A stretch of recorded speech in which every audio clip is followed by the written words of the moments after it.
the silent dreams. Welcome. Come in from the cold. Wherever you are right now, whatever room, whatever city, whatever hour it happens to be, I want you to know that you have arrived somewhere safe.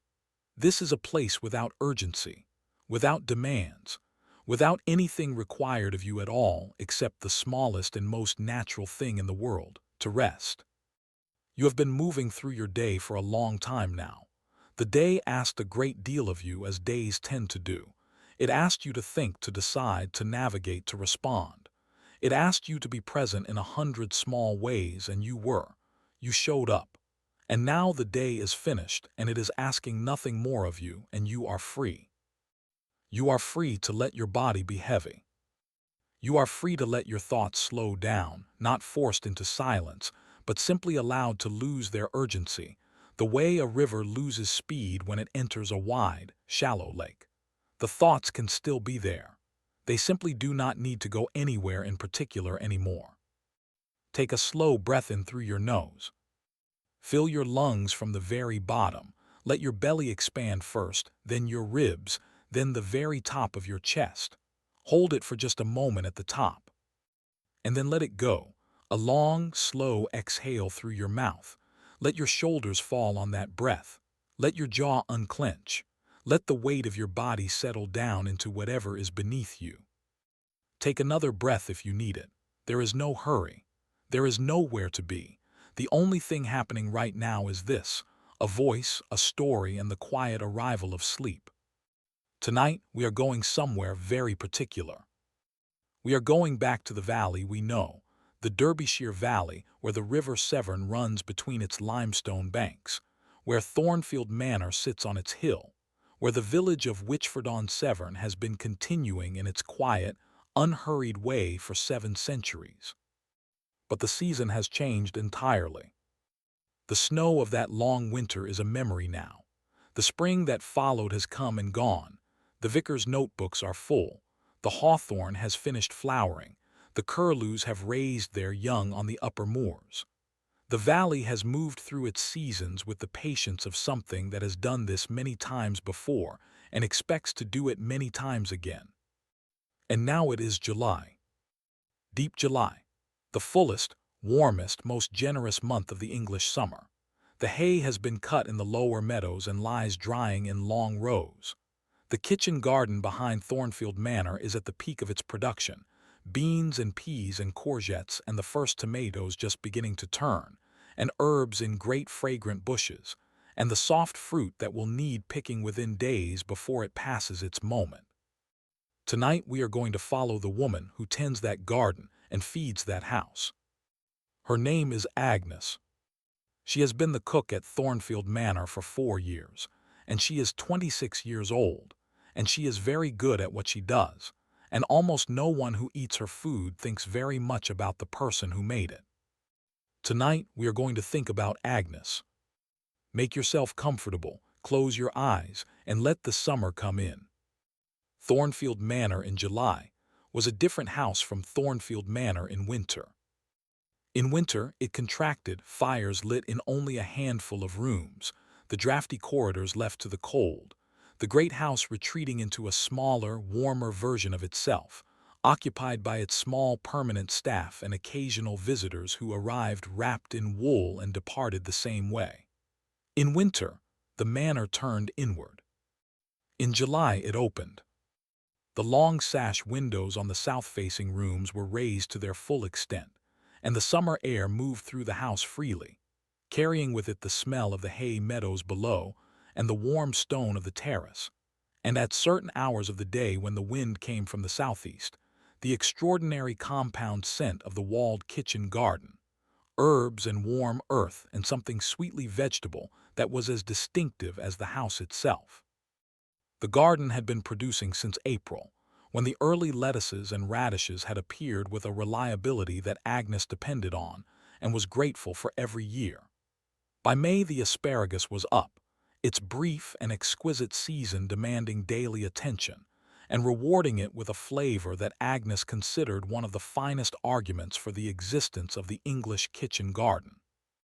June brought the peas, her favorite if she was honest, which she was, privately, in the moments of quiet assessment that constituted her relationship with her own preferences. She ate peas raw in the garden, standing up, with the pod warm from the sun and the peas cool and sweet inside it, and she did not feel that this required justification to anyone. And now July. July was abundance. July was the time when the garden gave faster than you could use it, when the courgettes became marrows overnight if you missed a day's picking, when the beans hung in long green clusters and the soft fruit, the currants, the gooseberries, the first raspberries, needed to be harvested on their own schedule, which did not consult yours. July was when Agnes worked hardest and most happily, moving between the garden and the kitchen in a continuous loop that began before 6 in the morning and did not end until after 8 in the evening, and which she found, far from exhausting, deeply and thoroughly satisfying. She had not always known this about herself, that she was a person who thrived in abundance, who was energized rather than overwhelmed by the full demands of a productive season. She had learned it here, in this kitchen, in this garden, over 4 years of summers. Before Thornfield, she had worked in a house in Sheffield where the kitchen was large and the menus elaborate and the pace relentless in a way that was not satisfying, that was simply relentless, that ground rather than fed. She had not stayed. Thornfield was different.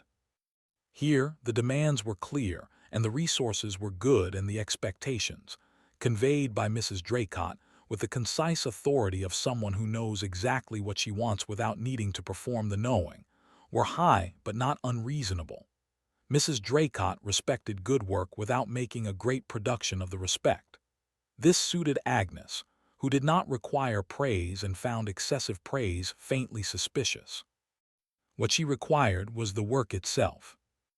The kitchen at Thornfield was a large, low-ceilinged room on the north side of the house, running the full width of the service wing. Its range was iron and excellent, a Leamington model from the 1870s that Agnes had inherited in perfect working order, and maintained with the devotion she would have given, in a different life, to a very good horse. The range was the heart of the kitchen. She understood its moods, how it burned differently in damp weather, how the flue needed a particular management on windy days, how to coax the temperature for a slow braise without the thermometer that she did not own and did not need. The kitchen opened onto the scullery, and from there, through a narrow door and a short stone passage, to the kitchen garden. Agnes moved between these spaces from before dawn until after dusk, and the movement was the work, and the work was the life, and the life was, in July of 1888, full and good and entirely her own. Agnes Holt, she had no middle name, which was fine, she had never missed one, had come to cooking the way most people come to the things they are best at, not by choosing it from a list of options, but by finding, gradually, that it was what she was. She was the second of 5 children of a cabinet maker in the town of Chesterfield, and she had been cooking since she was 8 years old, when her mother's health began to fail and someone needed to. She had not resented this. She had been interested. She was the kind of child who watched things carefully, who could reproduce a dish after seeing it made once, who understood instinctively that the temperature of fat and the timing of addition and the degree of seasoning were related to each other in ways that could not be entirely written down, that required a kind of knowledge that lived below the level of instruction. Her mother had noticed this and had said nothing about it, which was the right response. Noticing was sufficient. The work continued. By 14, she was cooking for the household entirely. By 16, she had her first position, in the kitchen of a solicitor's family in Chesterfield, where the cook was old and skilled, and had no patience for stupidity but considerable patience for attention, and who had, over 3 years, taught Agnes everything she thought worth teaching and then recommended her for better. By 22, she was at Thornfield, where she had been ever since. She was a compact, precise person, not small, medium height. Medium build, but precise in her movements, which were efficient without being hurried, the movements of someone who had spent years in a space that required exact coordination and had internalized it completely. In the kitchen, she never reached twice for the same thing, never made a wasted journey between the range and the table, never stirred something more times than it needed stirring. This economy was not calculation. It was simply how she moved, as natural as breathing. Outside the kitchen, she was quieter than people expected.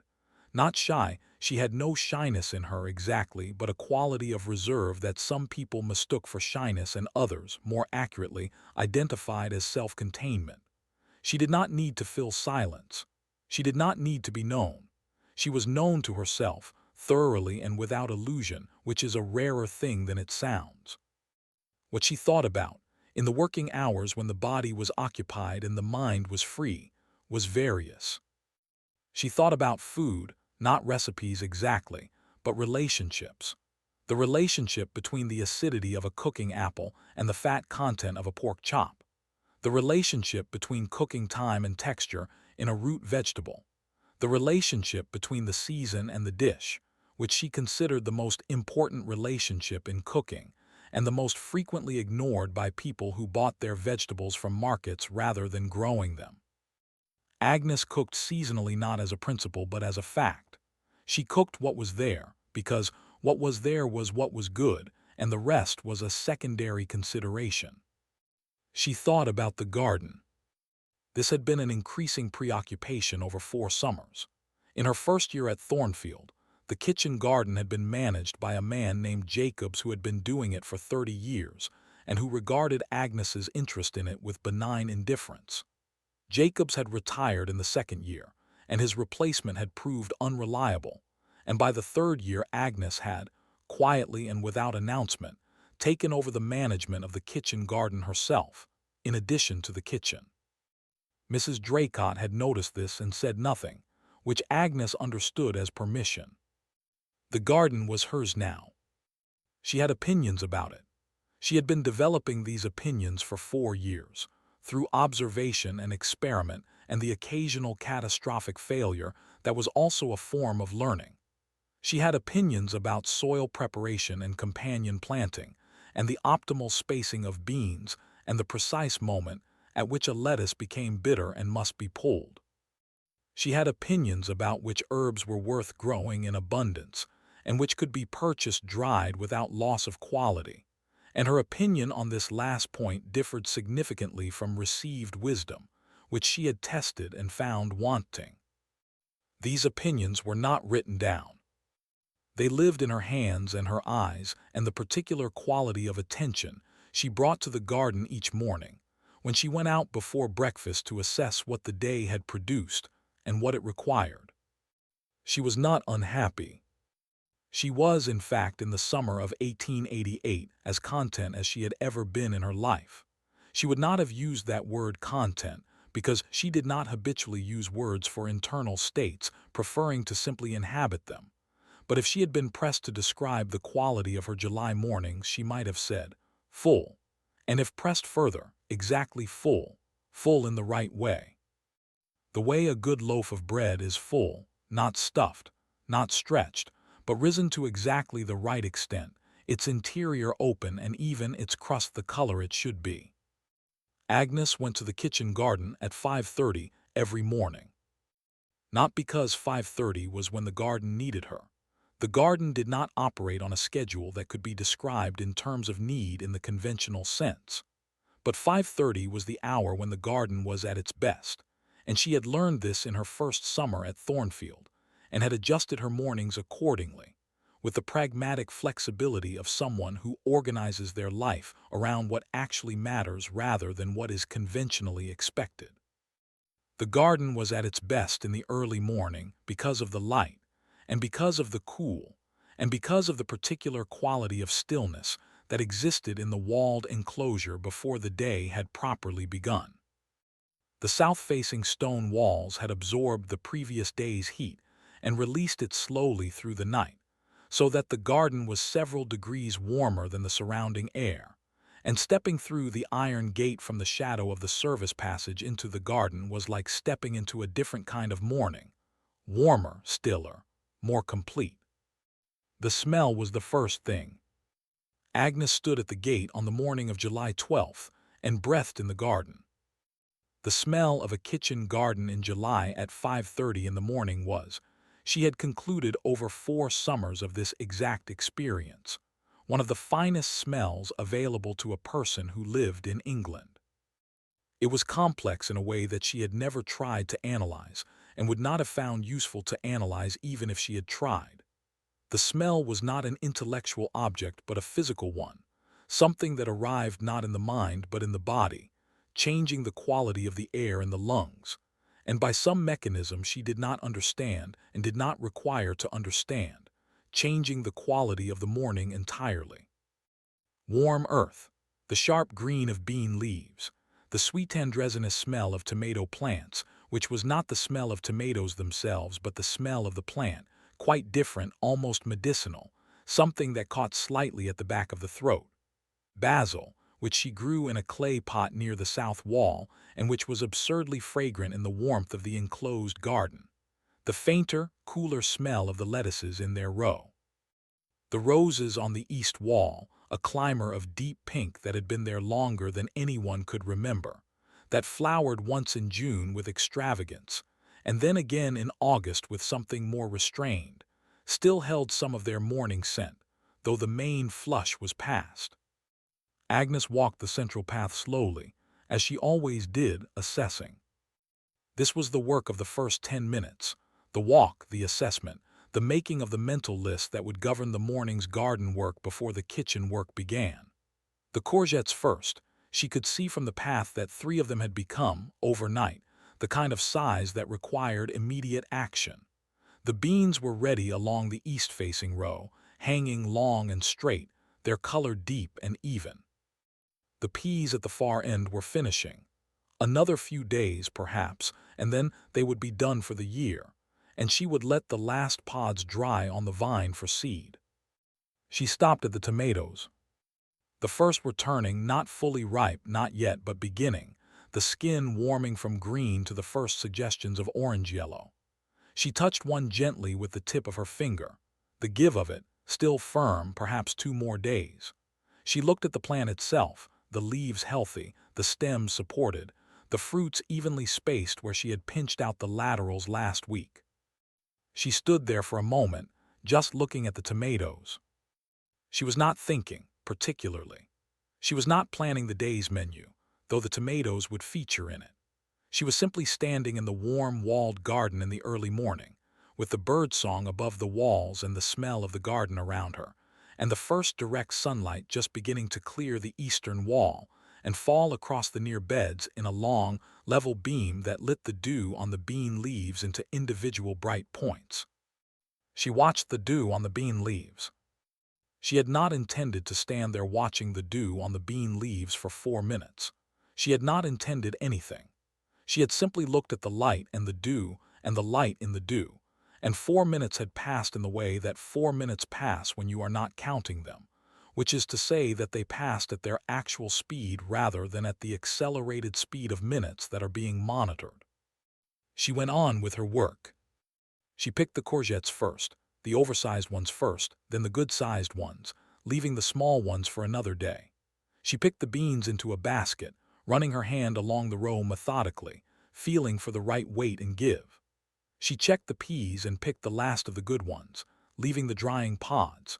She cut herbs, thyme and parsley and the basil from its pot, which she handled with particular care because basil bruised easily, and bruised basil was not the same thing as fresh basil.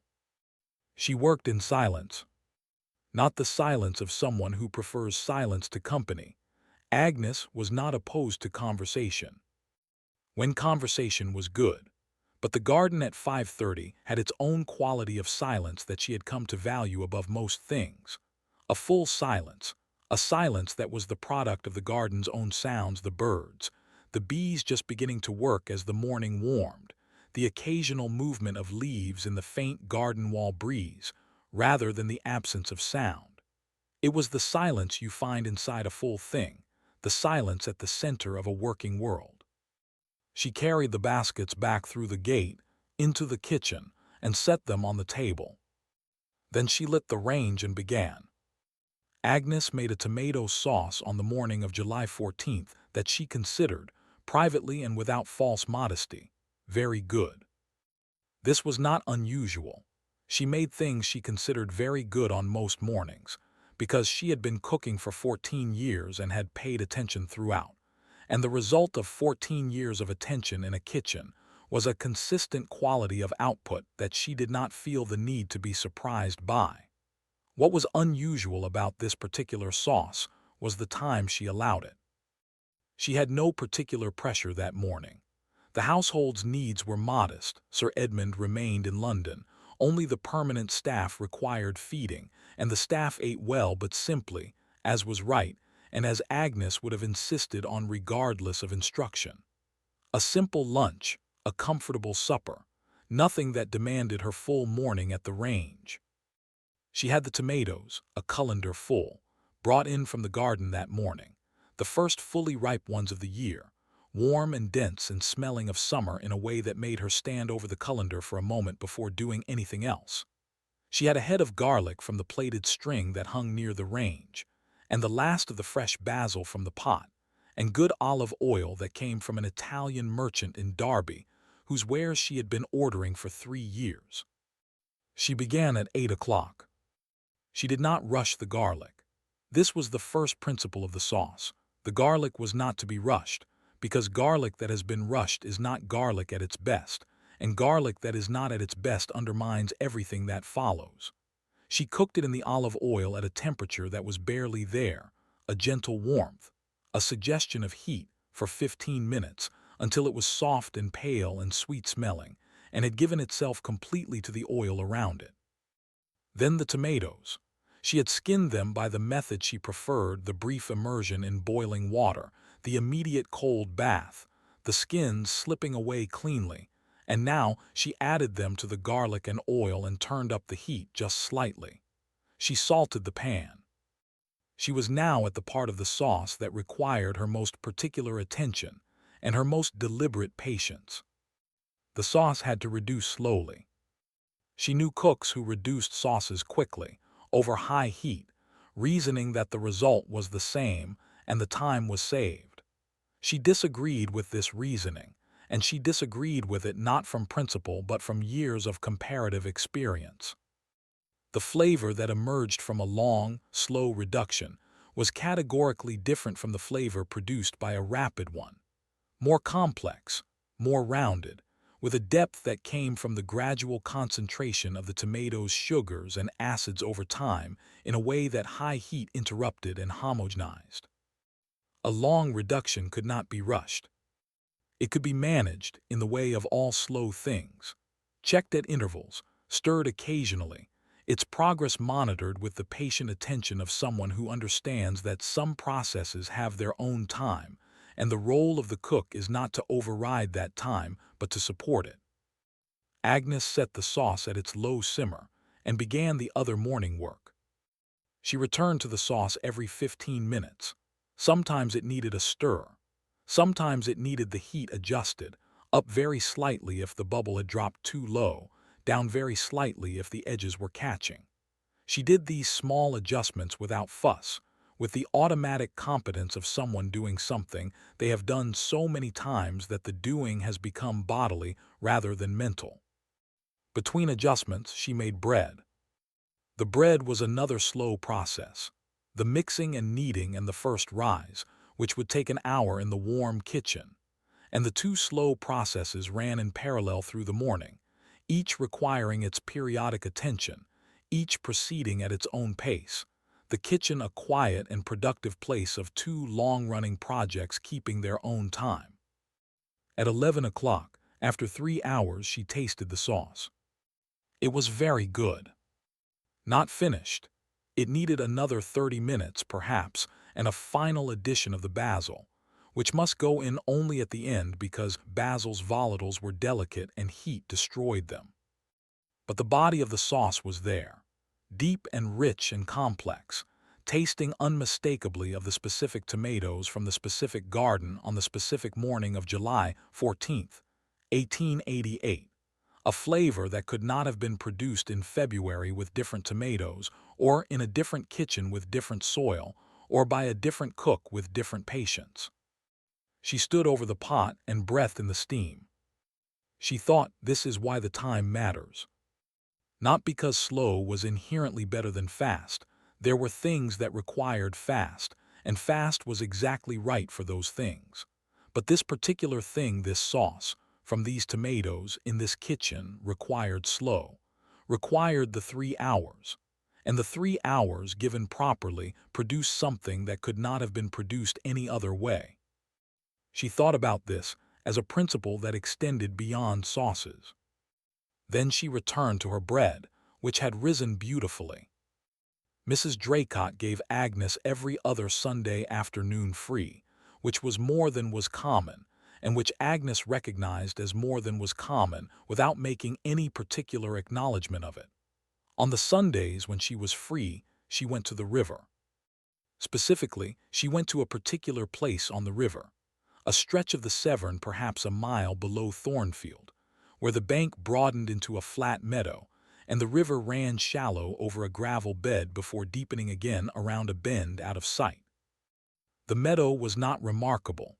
Any meadow along this stretch would have served a similar purpose, but it was hers by habit and by the particular quality of peace it had produced in her on a July Sunday 3 years ago, and which had been producing reliably ever since. She arrived at the meadow on the afternoon of July 15th at 2 o'clock, carrying nothing except a small cloth in which she had wrapped a piece of cheese and a few slices of bread and the last of the morning's tomatoes, which were worth eating plain with salt and nothing else on a day of this quality. She found her place, a slightly elevated section of bank with good grass and the dappled shade of a willow beginning at its edge, and lay down. She did not read. She had no book.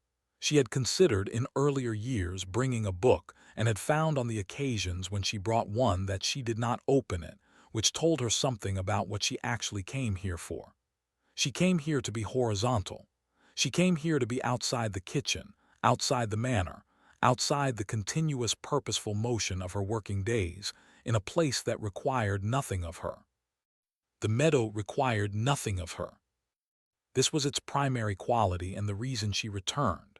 The grass was warm and slightly long, the seed heads catching the afternoon light. The river made its summer sound, slower and lower than spring, a deeper register, almost lazy in its movement over the gravel. Above her, where the willow branches hung at the edge of her shade, she could see the blue of the sky through the leaves, a deep July blue, saturated, the blue that only exists in summer and only in the afternoon. She lay on her back and looked at this for a while. The insects were busy around her without requiring anything of her.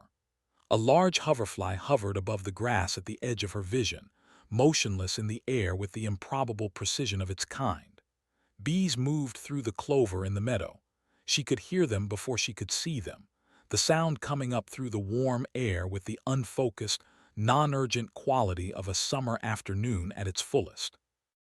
A damselfly appeared above her, iridescent, improbable, moving with a darting certainty in a direction that made no obvious sense, but was clearly correct for a damselfly.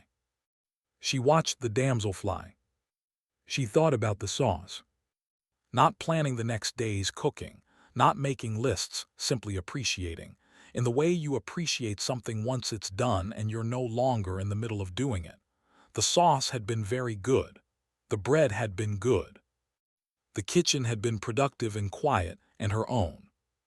She thought about what it meant to have done a day's work that she was proud of, and then to be here, lying in a July meadow with a piece of cheese and the river sound and the insects going about their business around her.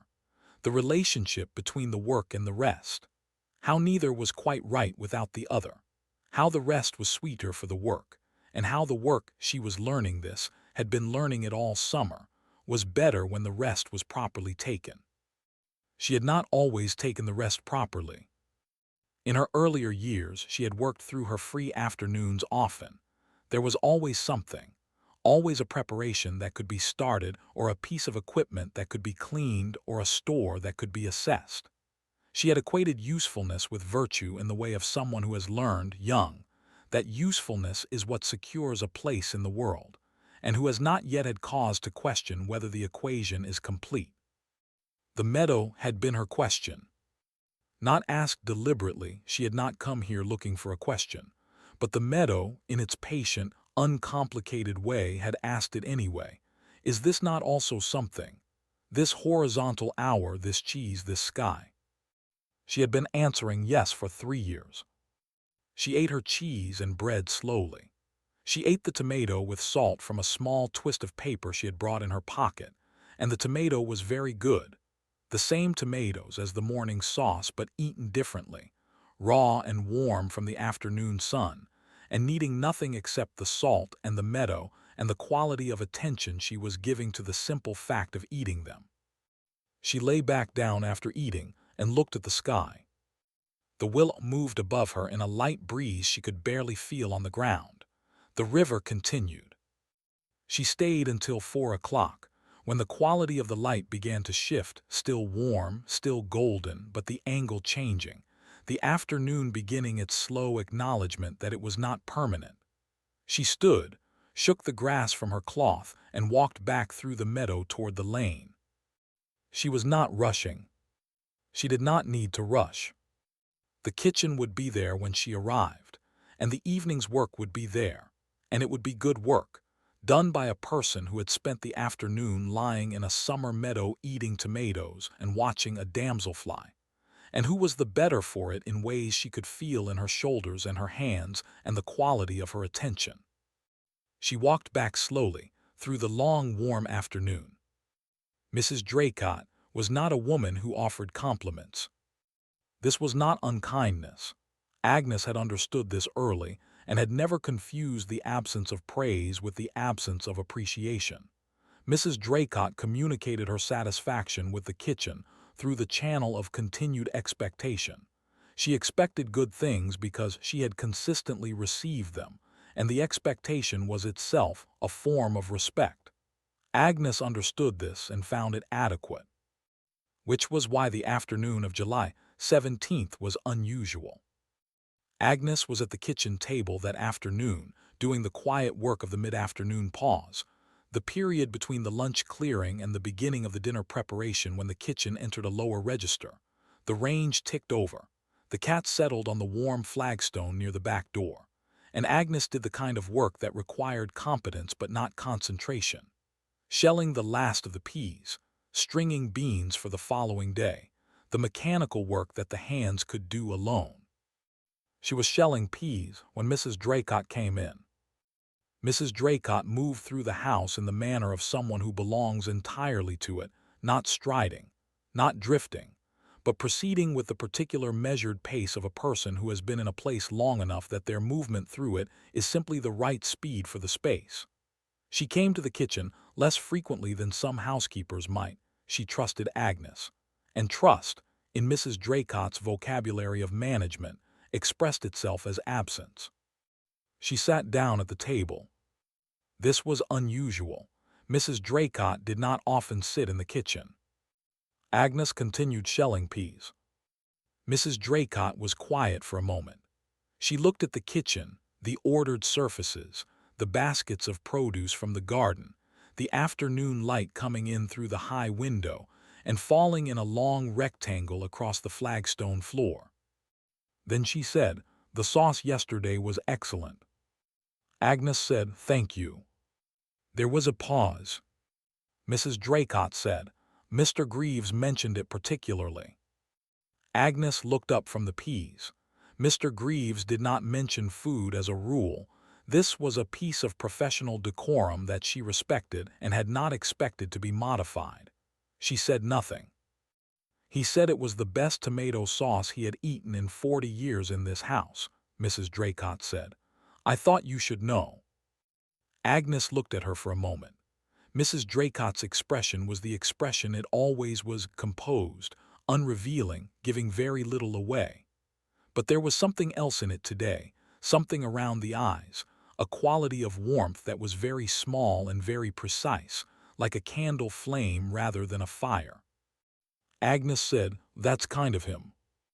Mrs. Draycott stood. "The tomatoes are very good this year." "They are," Agnes said. "The dry June helped." Mrs. Draycott nodded once, the nod of someone filing accurate information, and left the kitchen with the same measured pace she had arrived with. Agnes returned to the peas. She sat with what had just happened for a moment, not analyzing it, not making it into more than it was. It was a small thing, a few sentences. An old butler's verdict passed through a housekeeper's voice in a mid-afternoon kitchen. But it was not nothing. She thought about the 3 hours she had given the sauce that morning. The slow garlic, the careful reduction, the 30 minutes she had chosen not to abbreviate because the sauce was not ready, and she knew it was not ready, and she was not going to serve something that was not ready simply because it would have been more convenient to do so. She thought the time shows. This was not a new thought. She had known this as a principle for years, but knowing it as a principle and having it confirmed by evidence were different things, and the evidence, 40 years of tomato sauces, and this one was the best, was satisfying in a way that she allowed herself to feel, sitting at the kitchen table with the afternoon light on the flagstone and the peas in her hands. She finished the peas. She began the beans. The evening was coming, and the dinner was to be made, and there was good work ahead. The receipt book had been in the Thornfield kitchen since 1834. Agnes had found it in her first week at the manor, tucked into the back of the deepest drawer of the kitchen dresser, beneath a collection of linen cloths and a set of copper weights, and a small glass jar of uncertain contents that she had immediately and prudently disposed of. The receipt book was large, bound in brown leather, its spine repaired twice with a different leather that didn't quite match, its pages thick and cream-colored and covered in the handwriting of 3 different people across several decades. She had read the whole thing in her first month. This was not professionally necessary. The book's recipes, receipts, as they were called in the older sections, were of varying relevance to a modern kitchen, some of them entirely applicable, some requiring adaptation, some simply interesting as documents of how a kitchen had cooked 60 years ago. She had read it because she was interested in it, in the same way that she was interested in the history of the garden and the names of the previous cooks and what they had made and in what seasons. The book had 3 voices. The first was a woman named Hannah, whose handwriting was upright and clear, and whose receipts were from the 1830s and 1840s, roasts and boiled puddings and preserves and the kind of cooking that went with a house in full occupation, a family with children, a busy table. Hannah's instructions were precise and detailed. She trusted nothing to inference, wrote every step, was careful with temperatures and times in a way that suggested she had learned the hard way what happened when you weren't. The second voice was a man, she could not be certain, but something about the handwriting and the confidence of the abbreviated instructions, the assumption that the reader would know what the gesture meant, who had worked the kitchen in the 1850s and 1860s, and had written receipts in a style closer to notes for himself than instructions for anyone else. His entries were sparse, good gravy as usual, the proper way, and nothing more. She had spent some time puzzling over these and had reached her own conclusions, which she thought were probably right. The third voice was a woman named Mrs. Evelyn Cross, dated through the 1870s, whose handwriting was elegant and sloping, and who had added notes in the margins of the older receipts, small corrections, substitutions, opinions delivered with the confident brevity of someone who had cooked the same things many times and knew what worked better. Agnes liked Mrs. Cross. She felt she would have gotten on with her. She had added her own entries.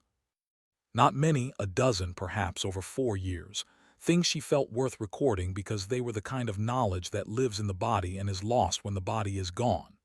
The tomato sauce received an entry in July of her 2nd year, written with the care she brought to things that mattered.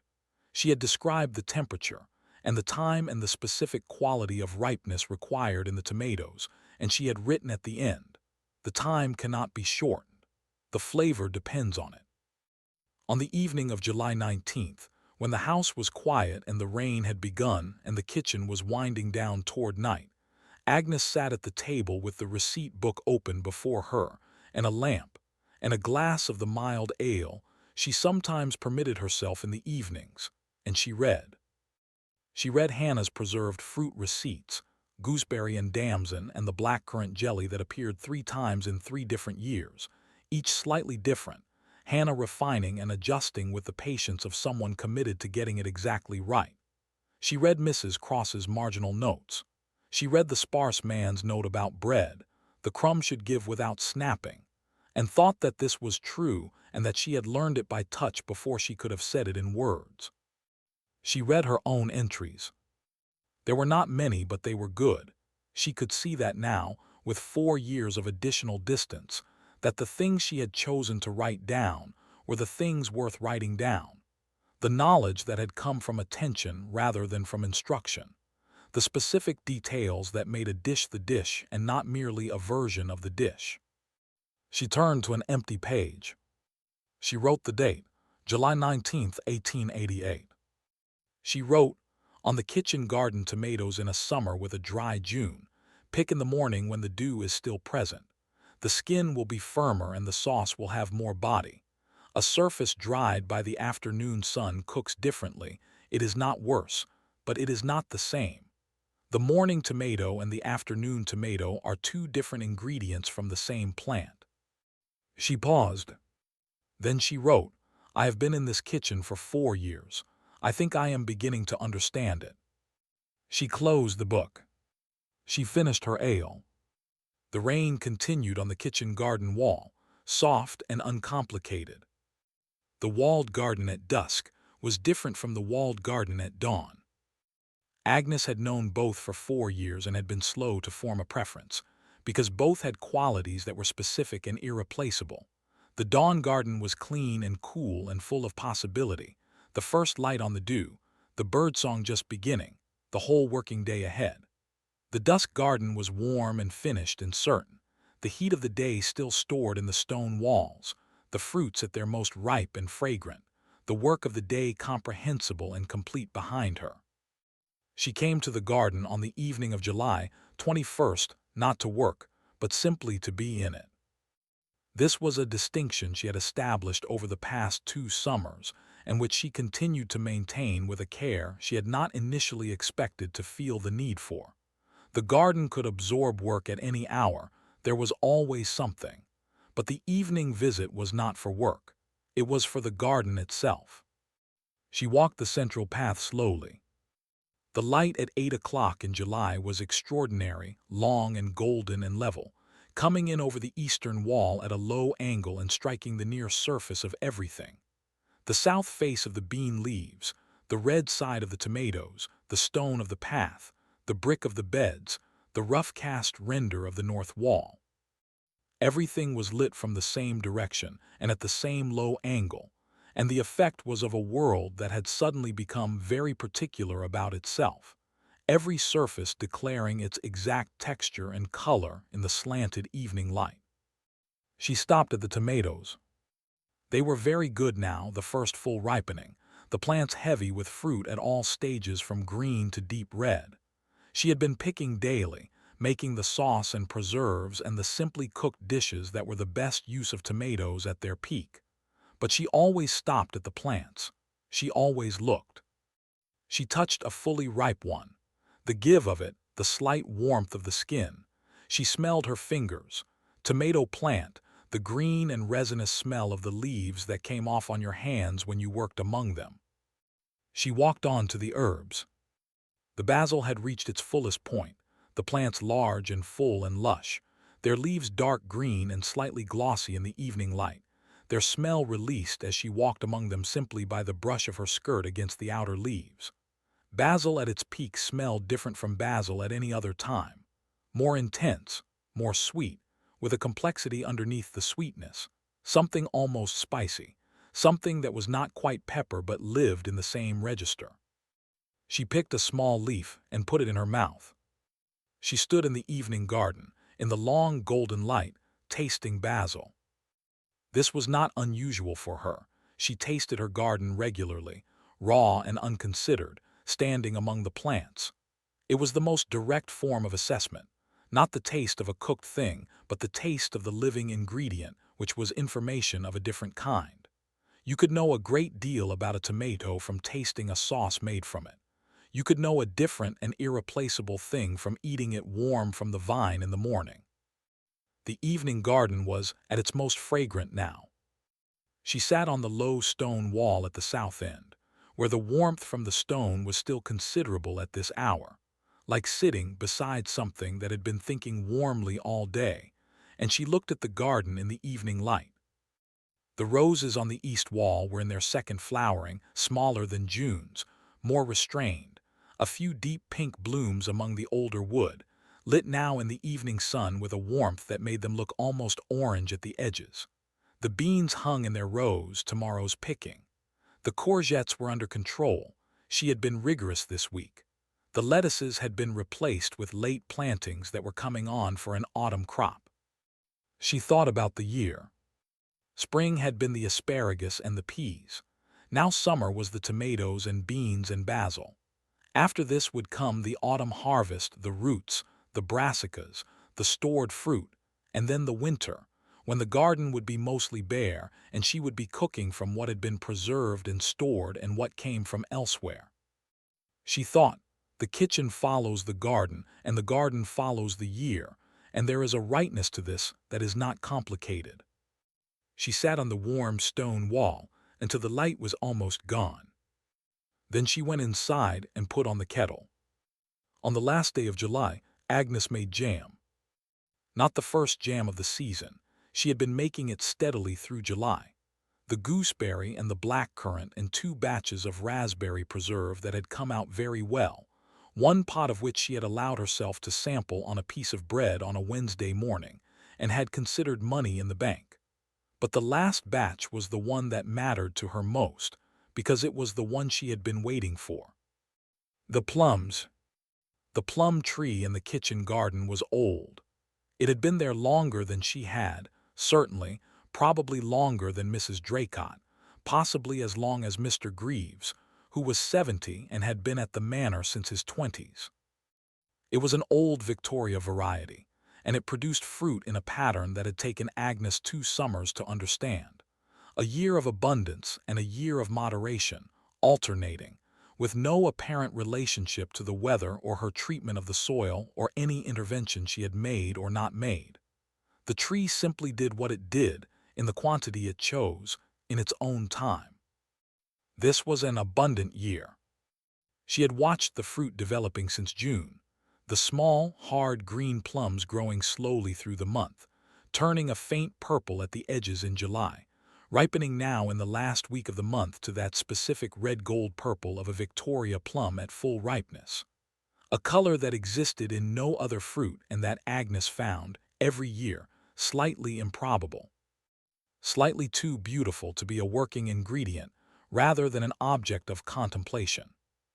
She had picked them on the morning of the 31st, in the early light, the dew still heavy, the plums cool and slightly firm in her hand, their bloom intact, the faint dusty surface that disappears when handled too much, and that is a sign of freshness Agnes had taught herself not to damage. She had 12 pounds of plums. The jam required her full attention for the morning. The plums were halved and stoned and placed in the preserving pan with the sugar. A Victoria plum jam wants less sugar than most fruit, Agnes had concluded after 4 batches over 2 summers, because the fruit itself was sweet, and you did not want to mask that sweetness with a sweetness that was merely sweetness rather than the particular sweetness of a plum, and a small amount of water and the juice of 2 lemons, which provided the acid that helped the set and balanced the sugar. She brought it slowly to the boil. The smell that came from the pan as it heated was extraordinary. Not just plum, not just sugar, but the specific smell of plum being transformed by heat and sugar and time from a piece of fruit into something else. Something preserved, something that would still smell like a July plum in February, would still taste like the specific July of 1888, would still carry, in some form that she could not explain chemically but could recognize by palate, the quality of the particular summer that had produced the particular fruit from the particular tree in the particular walled garden. She skimmed the surface as it needed skimming, with the small brass skimmer she had bought in Derby, and which was exactly the right weight and angle for the purpose. She tested the set with the cold saucer method, the wrinkle test, which she had learned from Hannah's receipt book and which she trusted over any other method, at intervals, with the patience of someone who has done this enough times to know that the set arrives when the set is ready and not before. When the set was right, she ladled the jam into the warm jars that stood ready on the kitchen table. She sealed the last jar, wrote the label Victoria Plum, July 31st, 1888, and set it beside the others on the dresser shelf. 12 jars. She looked at them.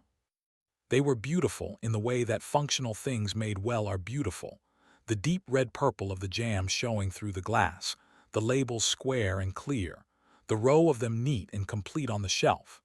They would keep through autumn and winter. They would be on the table in December, and the taste of them would be the taste of this morning, of this garden, of this particular year's plums ripened in this particular summer's sun. She thought about time stored. She thought about what it meant to make something that preserved a moment, not as a record, not as a memory, but as an actual physical thing that could be opened in February and tasted and would still carry the July inside it. The jam was not a representation of the plums. It was the plums, transformed and preserved, a different thing from what they had been but continuous with it. She washed the preserving pan and hung it on its hook. She made a cup of tea. She stood at the kitchen window with her tea and looked at the kitchen garden, still and full in the morning light, the plum tree among the other trees against the far wall, its work for this year done. And so we come, again, to the end of the evening. Agnes put up 12 jars of Victoria plum jam on the last day of July, 1888, and they lasted through October, which was longer than she had expected and shorter than she had hoped, because the plum jam was very good and people noticed. She made other jams and preserves that summer, the blackcurrant jelly, the gooseberry, the late raspberry. She made chutneys in August when the tomatoes were at their excess, thick and dark and richly spiced, jars of them lined up on the dresser shelf beside the summer's soft fruit. She dried herbs from the garden and hung them in the kitchen passage, the bundles of thyme and rosemary and lavender, and the bay leaves from the old bay tree in the corner of the kitchen garden. She was laying in the winter. She had always done this. It was part of the cook's year, the part that connected summer's abundance to winter's necessity, that transformed the excess of one season into the sustenance of the next. But this summer she had done it with a different quality of attention, a different relationship to each jar and bundle and drying herb. She had done it knowing what she was preserving, not just the food but the time. The summer of 1888 was in those jars. It was in the specific sweetness of the plums from the old Victoria tree, and the depth of the tomato sauce from the dry June tomatoes, and the particular flavor of the basil that had reached its full point on the 21st of July, and which she had dried at exactly the right moment. And something else was in those jars, which she would not have been able to name but which was there nonetheless. The 5:30 mornings in the garden, with the dew on the bean leaves and the birdsong just beginning over the walls. The long afternoons in the river meadow, lying in the long grass with the cheese and the tomatoes and the sky. The evening in the walled garden when she had sat on the warm stone wall and eaten a basil leaf and watched the roses in the slanted light. The rest was in the work, and the work was in the jars. She could not have said which came first. And now, listener, you who have come with us through the July kitchen and the walled garden and the river meadow, and the long, slow, fragrant hours of a summer at its fullest, I want to give you what Agnes found in those mornings and afternoons. Not a recipe, not a method. Simply this, the permission to give time to things that deserve it. The slow sauce that cannot be hurried. The morning in the garden that does not need to be useful.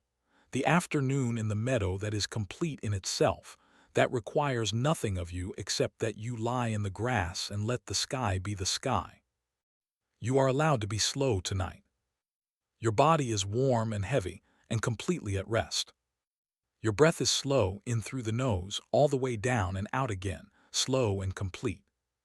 Somewhere in a walled garden in Derbyshire, in the deep warmth of a July evening, the plum tree stands in the dark, its work done, its fruit given, its branches lighter now. The kitchen garden is quiet, the herbs are drying in the passage, the jars are on the shelf. The cook is asleep. She has done her work well, and she knows it, and the knowing is enough, and the sleep arrives the way it arrives for people who have given the day everything it needed, completely, without resistance, like water finding its level. Let yourself find your level now. Let the breath slow. Let the body settle. The summer is long and warm and generous, and there is no hurry, and everything that needed doing today has been done. Sleep well.